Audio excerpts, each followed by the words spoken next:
Jadi di video kali ini aku mau nyeritain sama kalian bagaimana pengalaman aku positif COVID-19 dan gejala apa aja yang aku rasain sampai akhirnya aku harus dirujuk ke rumah sakit darurat COVID Wisma Atlet yang ada di Kemayoran.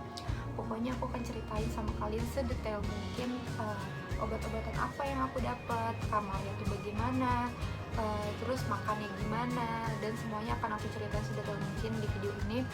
Tapi sebelum kita mulai ke videonya, jangan lupa klik tombol subscribe di bawah sini untuk dukung channel aku, dan jangan lupa aktifin tombol loncengnya ya. Yuk kita langsung aja menuju ke videonya.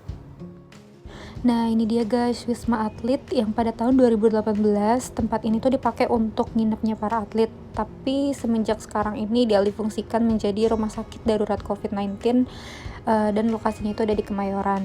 Nah bisa kalian lihat juga ini tuh ada pasien baru yang baru datang. Pokoknya sih selama aku di sini tuh tiap hari tuh selalu ada pasien baru, maka aku kayak agak takut gitu. Ya pokoknya yang penting kita harus tetap jaga jarak aja sih sama yang ada di sekitar kita. Kita coba lihat ke dalamnya yuk teman-teman. Nah jadi ini adalah lobbynya. Jadi untuk seluruh pasien yang baru datang, mereka akan disuruh untuk standby di sini.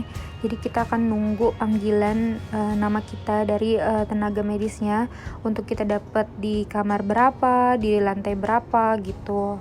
Jadi itu nanti tuh semua pasien tuh akan duduk di sini. Dan sebelum naik ke kamar juga kita akan dicek kesehatannya, dicek tensinya, dicek saturasinya, suhunya berapa, semuanya itu pasti kita akan dicek dulu sebelum kita masuk kamar. Nah ini kalian bisa lihat sendiri, ini semua adalah pasien yang baru datang dan mereka masih nunggu panggilan dari tenaga medis untuk naik ke kamar mereka masing-masing. Tuh kalian bisa lihat sendiri, itu tuh setiap hari itu ada aja selalu pasien yang baru datang, makanya aku kadang kayak agak takut gitu loh. Nah kita coba untuk naik ke atas yuk.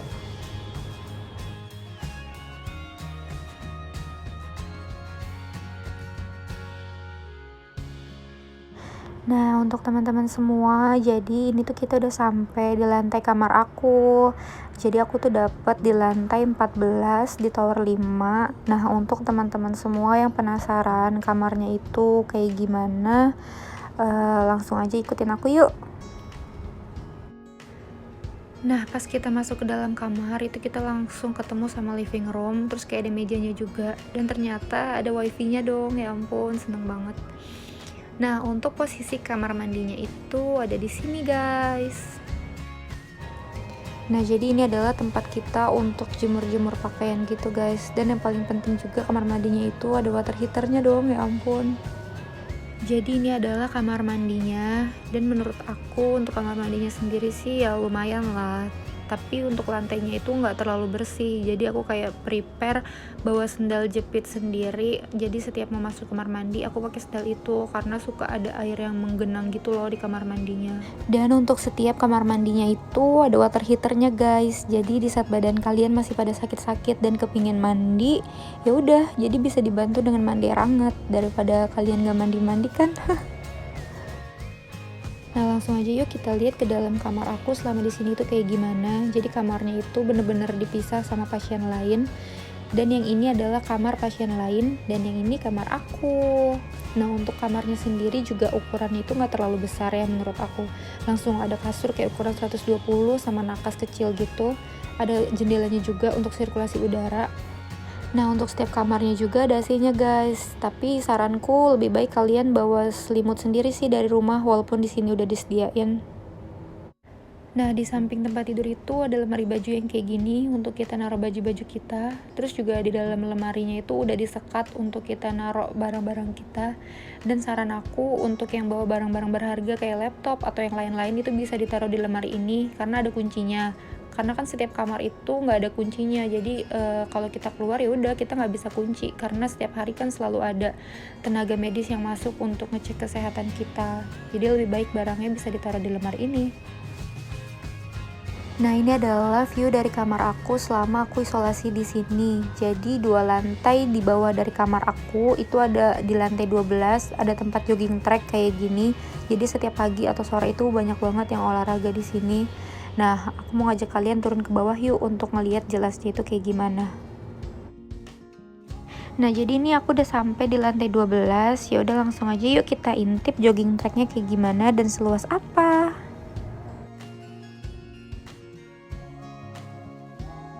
Nah, jadi ini adalah arena jogging tracknya guys. Dan menurut aku tempatnya lumayan luas ya untuk kita lari-lari olahraga di sini.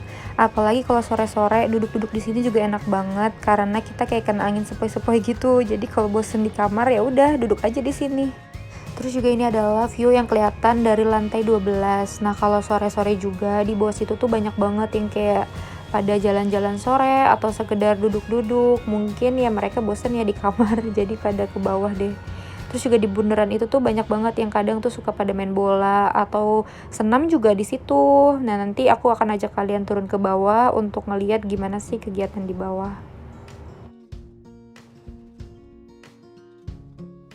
Nah, berhubung udah sore, jadi aku mau ngajak kalian nih jalan-jalan di bawah sini untuk ngeliat apa aja sih kegiatan yang dilakuin sama seluruh pasien yang lagi isolasi di Rumah Sakit Wisma Atlet ini. Oh iya, yang paling penting harus tetap jaga jarak sama sekitar ya, karena kan yang ada di sini itu semuanya adalah pasien yang positif COVID-19. Jadi kita nggak tahu gejala mana yang ternyata tuh parah untuk nularin ke kita gitu kan. Jadi kita harus tetap jaga jarak sama sekitar. Nah, kalian bisa lihat sendiri, ini mereka bisa main volley kayak gini, masih kayak dikasih kebebasan gitu loh. Sedangkan kalau di luar kan nggak mungkin mereka bisa kayak gini kan. Jadi kayak aktivitasnya tuh kayak gini, pada main bola, main volley, terus juga banyak yang jalan-jalan sore kayak gitu. Ya intinya yang paling penting itu harus tetap jaga jarak sama yang ada di sini, karena kan kita nggak tahu, mungkin aja virus di badan kita itu udah menurun, terus jangan sampai dengan kita kontak langsung lagi sama mereka terus imun kita lagi nggak kuat, terus badan kita jadi makin drop kan. Jadi ya udah, kita lebih baik kayak jaga jarak aja untuk menjaga diri kita juga, jadi supaya hasilnya juga nanti cepat negatif.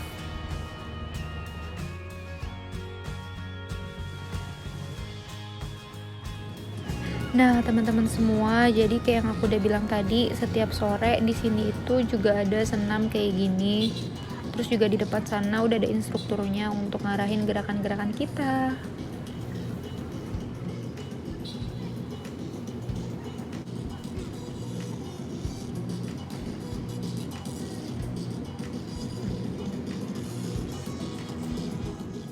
Nah, bagi kalian yang mau nerima paket atau GoFood makanan, itu bisa juga di pos ini. Jadi nanti tuh di kursi itu untuk Gojeknya naro makanan atau pesanan kalian. Jadi kita nggak kontak langsung sama mereka. Terus untuk paket yang dari JNI atau JNT itu biasanya ditaruh di sini sama kurirnya. Jadi nanti kita tinggal turun ke bawah untuk ngambil paket itu, atau biasanya ada tenaga medisnya juga yang turun ke bawah untuk ngambilin setiap paket dan dibawa ke lantai kamar masing-masing, terus nanti diinfo deh ke setiap pasien.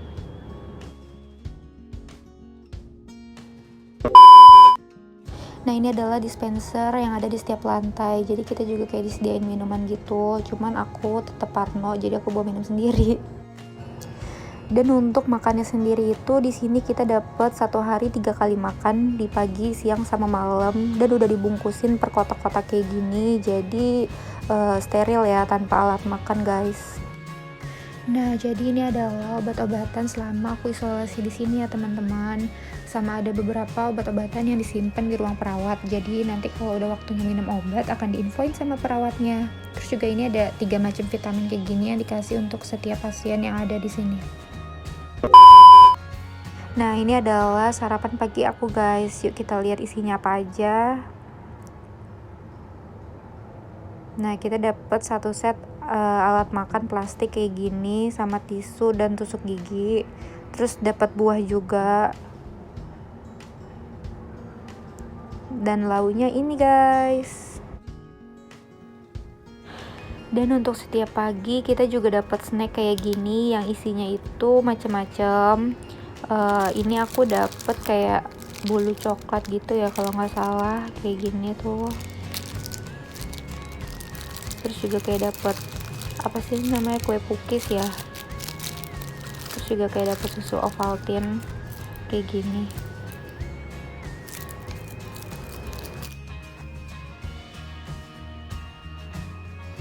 Dan ini adalah makan siang aku. Kita lihat isinya apa aja. Ternyata masih sama. Isinya itu buahnya jeruk. Terus juga tetap dapat alat makan plastik kayak gini. Dan untuk lauknya kayak gini. Ada ayam, sayur, sama tumis tahu dan bakso ikan gitu sih ini. Cuman ya aku masih belum bisa ngerasain enak apa enggaknya sih, karena lidah aku masih belum bisa balik indera perasanya. Dan ini adalah menu makan malam aku. Kita lihat yuk isinya apa aja. Masih sama, tetap dapat alat sendok makan plastik kayak gini. Terus juga untuk buahnya ini aku dapat buah pisang. Untuk lauknya ada ayam, tetap ada sayur, dan ada apa sih itu aku kurang tahu ya namanya apa. Dan aku masih sama belum bisa ngerasain makanannya itu enak atau enggak, karena lidah aku indera perasanya masih belum balik banget, jadi kayak masih hambar gitu di mulut aku. Nah, kalian udah ngeliat kan apa aja yang ada di rumah sakit Wisma Atlet ini. Menurut kalian gimana? Coba komen di bawah ya. Kalau menurut aku pribadi sih tempatnya lumayan nyaman, mulai dari kamarnya, terus kayak kita masih dikasih kebebasan untuk kayak olahraga, turun ke bawah, ikut senam. Karena kalau kayak kita isoman di rumah atau di rumah sakit itu akan terbatas banget. Kita kalau kayak di rumah aja kita nggak bisa kayak mau keluar kamar kan, kita harus menjaga sama seisi rumah supaya nggak tertular juga. Terus kayak di rumah sakit juga kita tuh nggak akan dikasih untuk kayak keluar dari kamar. Tapi kalau di sini kita kayak masih dikasih kebebasan untuk turun ke bawah, untuk jogging, olahraga, asalkan kita nggak keluar dari arena Wisma Atlet ini. Dan menurut aku tempatnya lumayan nyaman, karena kan sebelumnya ini tuh bukan untuk rumah sakit ya. Kayak pas di tahun 2018 ini kan dijadiin tempat kayak Asian Para Games, terus untuk kayak nyambut tamu-tamu atau atlet-atlet yang dari luar negeri itu ditaruhnya di sini. Nah, semenjak pandemi, semenjak Covid, akhirnya Wisma Atlet ini dialihkan jadi rumah sakit untuk merawat semua pasien-pasien Covid, dari gejala ringan, gejala sedang, sampai gejalanya yang udah parah banget. Nah, bagaimana gejala yang aku rasain itu pas di awal-awal, pokoknya tuh gini ya. Jadi di tanggal 1 Februari itu aku ngerasa demam selama 4 harian, dari tanggal 1 sampai tanggal 4 itu aku demam tinggi banget. Badan aku tuh pada meriang, ngilu semua, kayak gimana sih badan kita meriang terus kayak mau copot. Nah, awalnya tuh aku masih mikir paling masuk angin biasa. Nah, aku tuh masih kayak nggak berpikir untuk mengarah ke Covid. Aku hanya berpikir aku masuk angin biasa nih. Nah, itu semua vitamin, semua obat-obatan tuh aku minum, mulai dari paracetamol, vitamin A, vitamin D, vitamin C, semua tuh aku minum. Terus nah, setelah demam aku turun, walaupun badan aku masih pada ngilu, nah hari keempatnya itu aku mulai kayak hilang indera penciuman sama indera perasa. Kayak aku ngerasa kok aku makan ini kok nggak ada rasanya ya. Terus aku nyium sabun, nyium minyak kayu putih, nyium parfum, apapun itu yang berbau tuh itu nggak ada rasanya di hidung aku. Sampai aku langsung kayak parno sendiri kan, aku takut kayak aduh ini kenapa ya gitu. Terus aku cari tahu kan gejala Covid itu apa aja. Kayak ternyata tuh aku mengarah ke sana, sampai akhirnya aku diemin tuh selama 4 hari, dari tanggal 4 sampai tanggal 8 itu aku diemin, karena aku mikirnya tuh masih kayak paling efek dari nggak bisa efek dari masuk angin nih gitu kan. Ya udah, karena masih belum bisa nyium bau juga, akunya juga udah ketakutan. Akhirnya tanggal 8 aku mutusin untuk PCR mandiri, karena aku mikirin kan seisi rumah aku tinggal sama orang tua aku, sedangkan papaku ada riwayat paru. Jadi kalau misalkan ternyata pun aku Covid, aku akan nularin ke dia, itu dampaknya akan fatal banget kan. Nah, jadi ya udah tanggal 8-nya itu aku mutusin untuk PCR mandiri ke rumah sakit Prikasih. Dan ternyata pas keluar hasilnya positif. Aku langsung nangis kayak ya Allah gila. Padahal aku tuh udah ngerasa paling takut banget sama Covid, kayak setiap keluar pakai masker, kayak aku tuh selalu bawa hand sanitizer, kayak ngejaga banget lah supaya aku tuh nggak tertular gitu. Sampai aku juga mikir aku kenanya di mana gitu kan. Jadi ya udah mulai dari situ tuh kayak pokoknya ya gitu sih gejalanya. Oh iya, aku lupa ngasih tahu juga sama kalian, itu gejalanya juga ada sesak nafas. Pokoknya dari mulai demam sampai tanggal 4 nggak bisa nyium bau, itu aku sesak nafas banget. Nah, aku langsung pas tahu akhirnya positif, itu aku langsung disuruh ngelapor ke RT RW gitu kan. Nah, setelah aku ngelapor ke RT RW, tiba-tiba dari pihak puskesmas kelurahan aku langsung nelfon aku tuh, langsung nanya ini maunya gimana, gejalanya tuh apa aja yang ditanya gitu kan. Nah, aku ceritain tuh gejala aku yang aku rasain. Sampai akhirnya mereka tuh yang bener-bener perhatian banget, mereka aware banget. Setiap saat tuh mereka tuh nelponin aku, karena akunya kan takut kan, parno, karena aku punya gejala. Jadi mereka tuh udah nyaranin tuh dari awal untuk aku dirujuk ke rumah sakit Wisma Atlet. Cuman karena akunya tuh parno banget kan, kayak takut, nggak mau aku kesana gitu kan. Aku mikir tuh nggak mau ke Wisma Atlet, karena aku mikirnya di sana tuh isinya semua pasien COVID gitu kan. Dan aku nggak tahu yang mereka tuh yang di sana tuh gejalanya tuh sama kayak lebih parah dari aku kah atau gimana kan. Jadi kayak aku udah ketakutan sendiri gitu loh. Tapi karena mereka tuh nelfonin terus, nggak apa-apa kok mbak di sana gitu, di sana enak kok gitu kan, kayak di sana juga enak pokoknya, dan mbak juga bisa olahraga, bisa menghirup udara segar gitu kan. Kalau di rumah kan, kalau isoman di rumah pasti kan kasihan sama orang tua gini. Aku langsung kayak mikir iya juga sih gitu kan. Akhirnya bismillah aku kayak ngeberaniin diri, ya udah mbak, aku udah mutusin aku nggak apa-apa ke Wisma Atlet, aku bilang kayak gitu kan. Dan mereka tuh cepet banget, prosesnya tuh cepet banget, kayak alhamdulillah aku tuh kayak ngerasa Allah tuh baik banget gitu kan. Itu prosesnya cepet banget, sama sekali gak lama. Dari pas aku hubungin mbaknya, langsung aku bilang mbak aku udah mutusin aku nggak apa-apa ke Wisma Atlet, dan mbaknya tuh langsung ngabarin besoknya, langsung bilang mbak hari ini dijemput ya, dia bilang kayak gitu, hari ini dijemput ya jam 1 siang, siapin aja yang perlu disiapin tuh ini gitu kan. Dan mereka tuh masih tahu detail banget apa aja yang harus aku bawa, mulai dari baju segala macem. Pokoknya keperluan kita tuh harus mereka udah nyaranin banget gitu lah. Ya udah akhirnya aku berangkat jam 1 siang ke Wisma Atlet, dan ternyata aku kayak shock, itu pasiennya banyak banget dan ibaratnya tuh selalu ada pasien baru, dan gak cuma dari kelurahan aku doang gitu loh.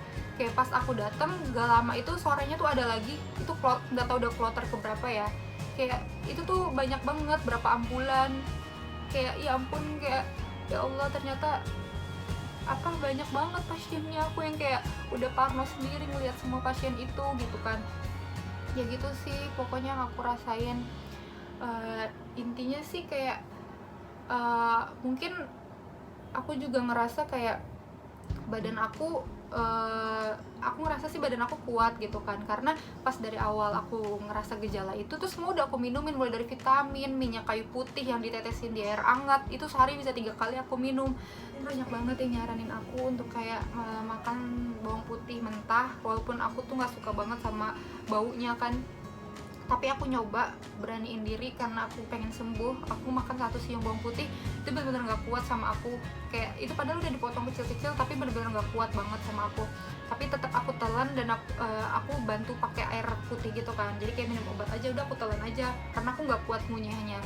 Ya udah kayak semua tuh udah aku minum. Jadi pas di saat aku kesini itu udah mungkin ya, menurut aku kayak udah sisa-sisa virusnya gitu loh. Karena parahnya aku itu di seminggu pertama itu, dari mulai tanggal 1 sampai tanggal 8 tuh, itu tuh aku parah-parahnya kayak ngerasa aduh sesak banget nafas aku, kayak badan aku tuh bener-bener mau copot gitu loh, tulang-tulangnya tuh bener-bener kayak pada sakit semuanya, bener-bener lemesnya, bener-bener gak kuat banget. Nah jadi aku buat video ini sekarang di tanggal 19 Februari 2021, yang berarti aku sakit udah 19 hari. Nah mulai dari tanggal 4 Februari itu kan aku udah gak bisa nyium bau tuh. Nah di tanggal 18 kemarin itu aku agak kaget, karena pas aku mandi itu kok kayak udah agak kecium tuh wangi sabun mandinya sama aku kayak seneng banget gitu kan. Kayak ya udah akhirnya kan aku masih kayak nggak percaya. Selesai aku mandi, aku nyoba untuk nyium minyak kayu putih, dan itu tuh kayak masih bener-bener kerasa di hidung aku, walaupun belum 100% banget nyengat gitu kan, tapi kayak udah ada aroma minyak kayu putihnya tuh udah kecium gitu kan. Kayak aku seneng banget, alhamdulillah. Kayak selama 2 minggu bener-bener nggak bisa nyium apa-apa, nggak bisa ngerasain makanan, itu tuh kayak bener-bener nggak enak banget. Terus kalau untuk kayak lidah aku juga sebenarnya masih belum 100% bisa ngerasain makanan itu, tapi kayak udah sedikit lah, ada aromanya itu udah sedikit kecium gitu kan, udah sedikit berasa walaupun belum 100%, tapi kayak seneng banget gitu kan. Nah ternyata itu yang aku tahu, COVID ini yang bikin fatal banget atau yang bikin bahaya banget itu bagi mereka yang punya komorbid atau penyakit bawaan gitu kan, apalagi yang punya penyakit paru, itu akan bahaya banget, bahkan bisa fatal. Jadi bagi kalian mending bener-bener ngikutin protokol kesehatan, minum vitamin, bener-bener jaga jarak. Kalau untuk ngerasain sakitnya sih di awal-awal tuh bener-bener emang gak enak banget sih, sesak nafas banget, kita kayak nafas tuh berat, terus kayak mau ngapa-ngapain tuh bener-bener lemes banget.